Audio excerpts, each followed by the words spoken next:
Hello again, this is Jiro for Umber Games, bringing you a review of Batman Arkham Knight. The video you are seeing is my gameplay from the PS4 version. In this alleged final installment of Batman Arkham Knight, Batman once again is tasked with defending Gotham City from stable supervillains. Scarecrow is the main source of terror, pun intended, and has hired the game's titular Arkham Knight to assist him in destroying Gotham. Arkham Knight, despite what it may sound like, is not referring to Batman, but rather this new villain, new in quotes, created by Rocksteady Studios.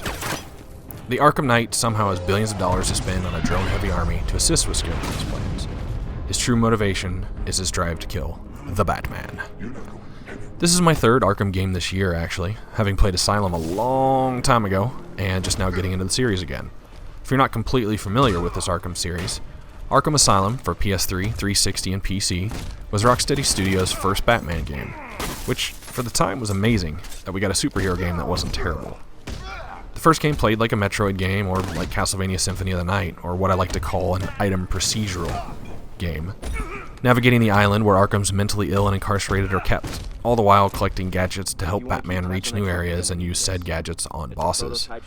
Long story short, with a spoiler alert, I mean the game's old, so you should have played it by now. Joker used a hyped up version of Venom, that's the chemical Bane uses to superinflate himself. This version was called Titan. He attempted to use it on Commissioner Gordon as well, but Batman intervened and ended up taking the injection himself. Then Joker overdosed in a massive Joker, and Batman took him down in Arkham Asylum. The second game in the series was called Arkham City. It was also the last console generation, and it did change up the formula a bit, leaning more towards an open world scenario. Also developed by Rocksteady, this game dealt with the aftermath of Arkham Asylum, where Hugo Strange convinced everyone to wall off a section of Gotham City and make it a giant prison, aka Arkham City. Once again, long story short, with spoilers, the Titan infusion that Joker received mutated his blood and is killing him. Joker sets a trap for Batman where he injects him with the vial of his contaminated blood so that Batman gets the disease as well. In the end, Batman develops a cure, takes the cure, but Joker's portion of it gets destroyed, and the Joker actually dies. Like, for real, dies. The third entry in the Arkham series, Arkham Origins, was developed by Warner Bros. Montreal. Many fans cried foul on this the second they heard Rocksteady wasn't the sole developer. I don't think I'd talked to a single person who had anything positive to say about this game, but a lot of those people hadn't even played it.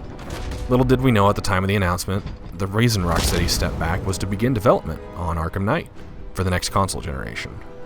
Arkham Origins, as the title states, goes back years before Asylum, somewhere close to Batman's first time on the job, where he attempts to foil the plans of Black Mask, and of course ultimately meets the Joker for the first time, and it includes a couple of brilliantly written cutscenes.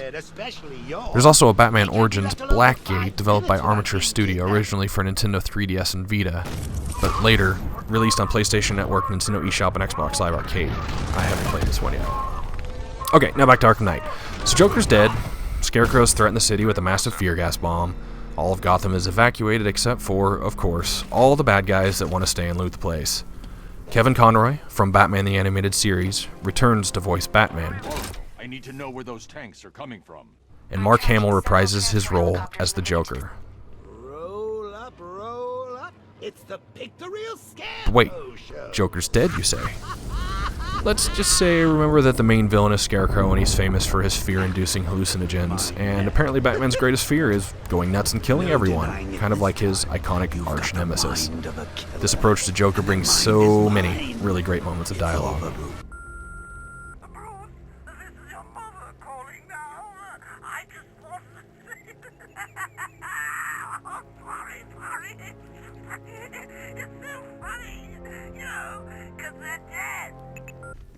Hey, Bats, when did Catwoman get so cute? Must have been when I started looking out of your eyes, hmm? You gonna ask her out or what? There are a lot more game events that feel like detective work, which in my opinion always makes the Batman stories more interesting than most superheroes. At times, you have to scan for targets, track radio frequencies, follow vehicle tracks, or reconstruct crime scenes. I do feel this is a place where Arkham Origins excelled, as one of the main things that Rocksteady picked up heavily from Warner Bros. Montreal. And although the concept is completely impossible, it is fun to holographically figure out what happened in slow motion rewind. So Gotham feels bigger than ever, and most of the game's side quests to track down supervillains start in such a way you're not sure who you're hunting down. For example, there's a series of dead bodies that Batman must use his deep tissue scanner and discover who they are. I suspected Zaz. Oh, I guess I shouldn't say. I was wrong. Had a hip replacement. Someone's captured a squad of firemen and distributed them to their respective beatdowns. And, of course, the obvious one, there's always Riddler items to collect. This time he's captured Catwoman, and it makes his main side quest, aside from collectibles, a lot more entertaining. I do appreciate the slight variation in these Riddler tasks. There's still hundreds of question mark trophies to collect, dozens of riddles to solve, and finding breakable objects like Arkham City did. But there's also a new minigame of electrocuting a rioter, of whom Riddler has placed a bomb in their cerebral cortex. In addition, the Riddler trophies have some new mechanics, including following hidden question marks by scanning with the Batmobile, and solving more things than just having to hit switches quickly. But of course, there are still places where you have to hit switches quickly. Still, 243 Riddler objectives is just too many. I had to spend multiple hours after the game cleaning them up, as I had casually acquired about 83 during my initial playthrough.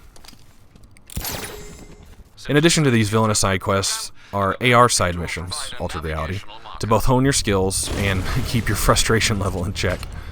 Each AR has a 3 skill rating. If you're racing, it's based on time. If you're fighting, it's based on how many hits you can make in one combo. And if it's the Batmo tank, it's a hit given versus hit taken point system. If you reach 3 stars in one of these AR events, you get an upgrade point. Each AR also has an above and beyond goal to get you rival points for those of you with ever-increasing E-penises. You'll get, for example, 1 point for every 5 seconds you beat a 3-star time while racing.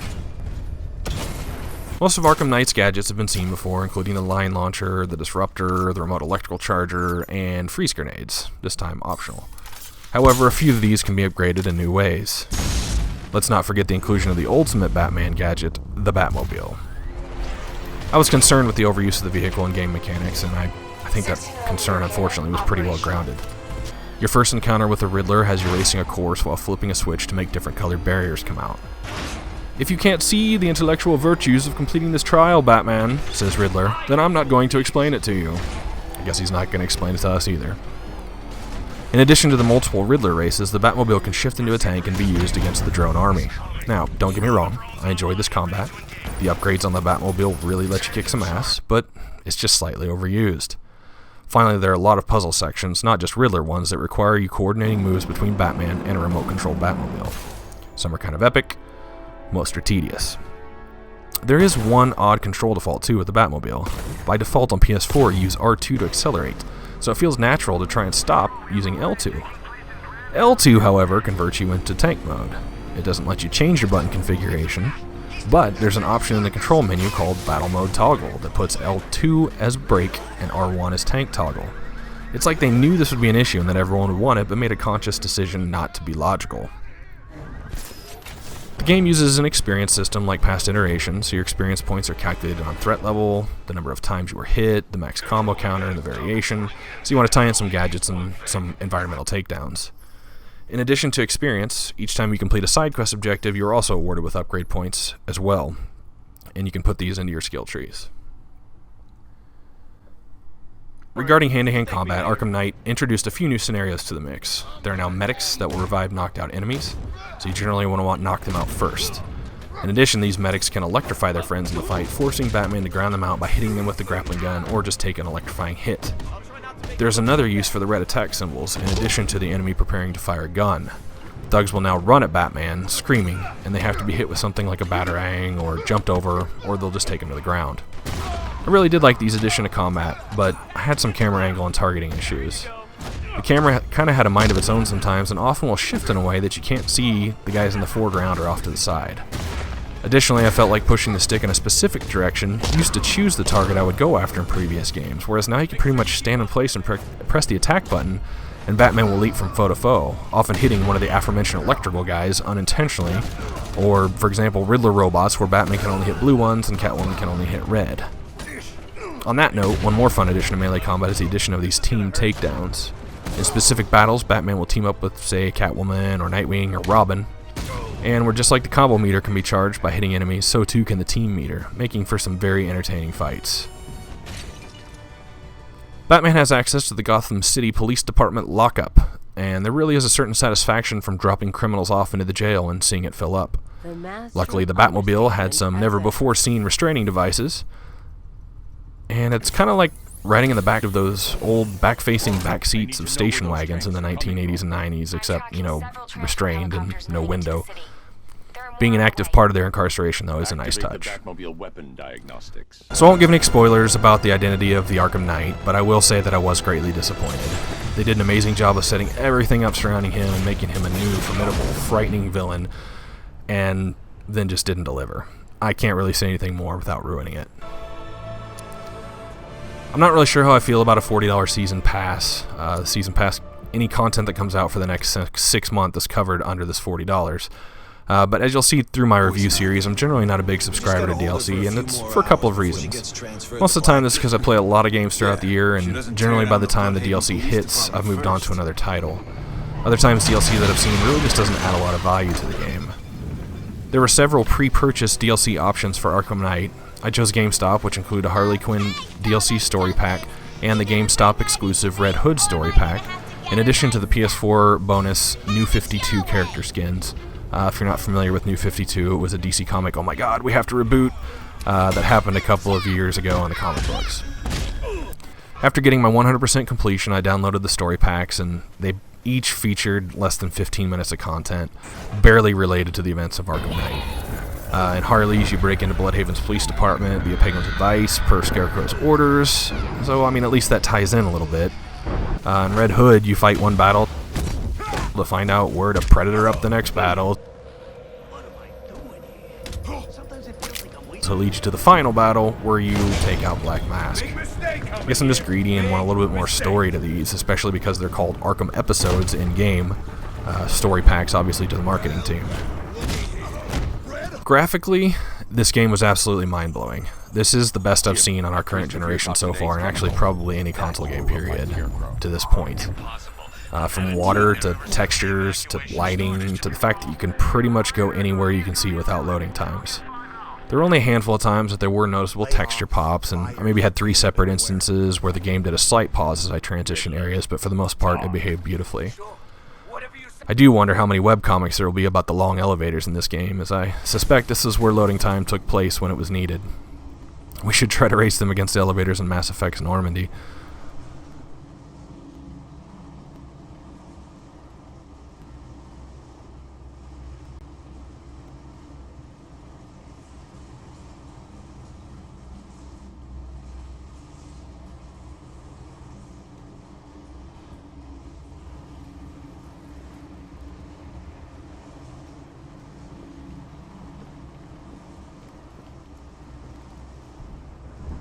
I was constantly stopping to take in the sights, as specially crafted storefronts on nearly every block stood out. I mean, this isn't your usual blocky buildings with different signs hanging over the doors and just generic textures inside. I mean, you could very nearly feel that Gotham existed, with all of its coffee shops and bookstores and clothiers.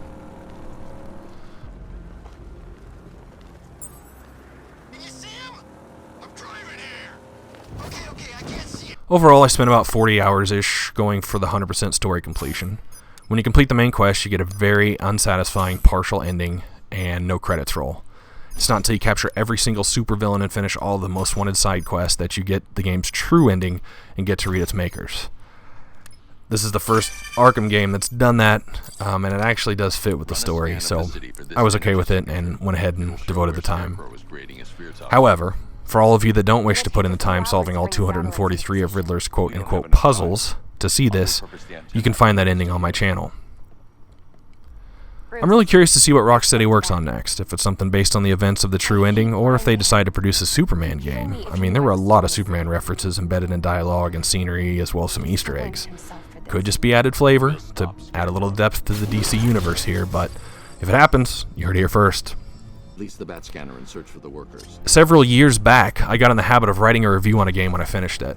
My rating scale is a 100-point scale, based on criteria that are genre-specific. Someday I'll get a post together detailing how I do this. In short, to me, 50 is an average game. Anything above 50 is above average, and anything below is below. My highest given score to date is my favorite game, The Elder Scrolls 3 Morrowind on Xbox with a 98. My lowest is Far Cry Predator on Xbox 360 with 14. Batman Arkham Knight came out at around a 90, which actually puts it in my top 10 games that I've written a review about. Not many make it into the 90s. Now, that's not my top 10 games ever, but ones that have gone through this review system. I've reviewed a total of 232 games in this manner, and like I said, someday I'll find a way to get all this posted out. In the meantime, thanks for watching this review for Batman Arkham Knight. I'm Jiro with Umber Games.